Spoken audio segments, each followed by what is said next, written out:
The purpose of this presentation is to go over best practices for one-on-ones. Now, as you know, one-on-ones are really important because you've been involved in a lot of them as the employee working with your manager. But now you're on the flip side of that. This is going to be one of the most important tools you have in your toolkit for understanding where your team is at. So, what's great about this is that you're able to understand not only your individual workloads, but you're also understanding the collective good of what your entire pod is doing. But within those individuals, you're looking at their deliverables, you're able to exchange feedback, and you're also able to offer advice or support. The tricky part about one-on-ones is that you have a pod and that you have to keep track of all the moving parts, picking up on conversations where you left off from one team member to another, and really helping each team member see through their actions and really help them go to the finish line and completion. So like I said before, your one-on-ones are really great for you to gather information, but it's also helpful for you to just kind of have better visibility of what your team members are doing and to leverage their unique skills. For your employees, it's really a great time for them to ask you questions, understand like what's going on, bring up their concerns, share their ideas, and offer you honest feedback as well, or honest feedback of what's going on with the team. Now, there's lots of benefits to having one-on-ones. The one that we've been talking about already is about team alignment. So by having one-on-ones, you're gathering all this information and you're able to keep up to date on all the moving parts of each individual as well as your team, making sure that everyone is focused on what matters most week by week. One-on-ones also boost engagement. So what you're doing is you're recognizing the wins of your employees each week.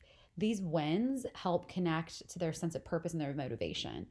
And when you tie their purpose and their motivation to ultimately how that's helping the greater good of the department and the company, you're increasing not only their engagement, but that also increases productivity and how they're going to coach their users and potentially the outcomes of those users as well. One-on-ones also increase productivity.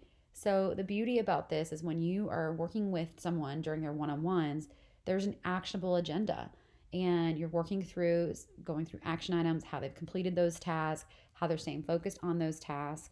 You're also able to help provide some clarity on how to prioritize certain things, how to set expectations, even how to hold them accountable, and then how to remove some of the ambiguity for them for the week and helping them keep focus on maybe what on their plate they can take off for this week, as it might not be a high priority. One-on-ones are also a really great place to have space to offer feedback in real time and apply it really quickly, but also a space where it feels safe to provide feedback and it should be mutual. One-on-ones also allow for professional development. So during these times, you're going to be discussing their goals. You're going to be helping them get to those goals by breaking down them into actionable steps and also understanding how those goals align with the greater good of the department and the company. Lastly, one-on-ones are an amazing place for you to build a relationship with your employees. This is where you start to build a stronger foundation of trust and respect. Is also where you're really just able to understand what convicts them, what drives them, and also just understanding like week by week that you're going in the right direction together. Now, these are just some steps of making effective one-on-ones. So the first thing you need to do is schedule a reoccurring meeting. I know that sounds simple, but sometimes it doesn't happen across the entire company. But this is something that we found within coaching is important to have on a weekly basis. Now, you may notice some differences between full-time and part-time that you may not have to have weekly meetings with them, but for your full-time folks, we do hope that you have a meeting with them at least once a week for about 30 to 45 minutes. And maybe during the first month or so, you might meet with them twice. Maybe they're 15, 20-minute syncs. And then you can go from a weekly 30-minute meeting. Or you have one long meeting for 45 minutes until you're ready to break it down to 30 minutes. For part-time folks, you may notice that at the beginning, you do want to have weekly meetings, but maybe they're not as long as the full-time folks because they're not working on various projects like that some of the full-time folks might be doing. But you also might be able to space it out once they kind of get going. It's every other week or every week and a half. So like I said, the best way to make sure you're having effective communication is just doing it regularly. So meeting with your team and having a time on their calendar. And again, like I said, it really is going to depend on the type of employee. The next thing that you want to do is make a collaborative agenda. Again, sounds simple, but really important. So set the meeting, create an agenda, and really allow the employee to have autonomy to build that agenda. Like it's also part of their job and their development and their growth to to put action items on the agenda. So we're going to talk about how to break down the agenda, but create a shared agenda so that the burden's really off of your plates too, and so you don't have to have or know all the right things to say. So let's talk about how you can have that one-on-one, and then we'll break down the agenda itself. So to have a one-on-one, there's kind of like different parts, and I broke this down into 4 different ways of just kind of having the best practice for one-on-ones. So the first thing you want to do, yes, it's so easy, and a lot of times we do this because we're on the go, and sometimes you don't need to do the informal. But for your one-on-ones, especially in the beginning, it's really important that you check in on your employees, like asking them like what's the highlight of their week, how they're doing, following up on their home life, their kids, their partner, something fun that they have been doing outside of work that they're really passionate about, just following up on that, kind of creating that human element, that rapport building. Next, you'll want to think about like recapping their week. What projects did they work on? What was the wins for the week? What updates do they have for you? And then thinking about what's coming next, right? So upcoming preparation. So what are their priorities for the week? How are they going to take action steps to meet those priorities or meet those goals? And the biggest bulk here is having an open dialogue. Again, an open discussion, a place where they can share their concerns, ask you questions, or chat about their deliverables for the week. So during the one-on-ones, especially your first one, these are some important things to kind of think through before, during, and after. So before, it's really important that you draft an agenda, and we'll talk about that in just a second, but you draft an agenda and send a meeting invite, right? So at least they know that there's a calendar invite and there's an agenda set, and letting them know that they are also able to add items to that agenda.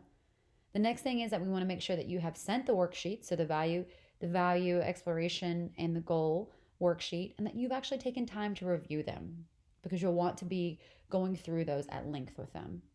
During the meeting, just like you are with coaching, be present, be positive, be proactive. Start the meeting again with something personal. It's your first time getting to know this employee as a manager, so build that rapport now. Approach strengths and values with curiosity. And again, try not to look at the team's variety of strengths as a weakness. After, keep track and really follow up on their action steps, especially if you had any action steps that you need to do for the employee. But one of the action steps might just be to update your notes, update some of the things that you had with them, and also maybe asking them to update some things on the agenda. And again, if you have deliverables that may require you to talk to your manager or understand what's going on with the bug, that you actually follow through with that. So lastly, this is going to talk about just kind of how do you keep remote employees, like when a lot of what we're doing right now is remote, and you're 100% remote and your employees are going to be 100% remote, but these are just ways to kind of keep in mind how you can make impact. So one of the ways as a manager you can make impact is really shouting out your team members and how they've embodied maybe the pivot values at all hands. So listening to what they're doing during their one-on-ones and like bringing that to the greater good of the company. During your one-on-ones, you might want to offer your own observations and relay appreciation for them as well. It also might be really helpful to understand what motivates them, learn what excites your team or what gives them confidence. What skill is really hard for them that they really want to work on? So just kind of finding that piece for them and how to curate that during your one-on-ones. And lastly, connection. So this is an opportunity not only to connect, like maybe something that you've heard them say that they're doing personally, but also that you know someone in the company that's also doing that, and you might want to connect them. Especially, let's say like one person really loves senior dogs and you know someone in the company also loves senior dogs. That might be an opportunity for you to be like, hi, did you know that you could probably have a coffee chat with X, Y, or Z? Or even if your team member is like has an amazing skill set and there's a project that you know may be helpful that another team's working on, maybe you partner them together. So just finding various ways to keep them connected.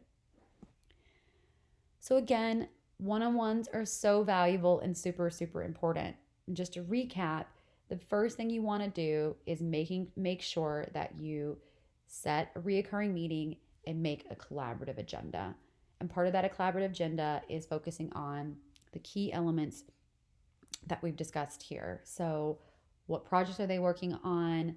What's their priorities for the week? And are there any open discussion points as far as like they have the concerns they have or the things that they want to talk about?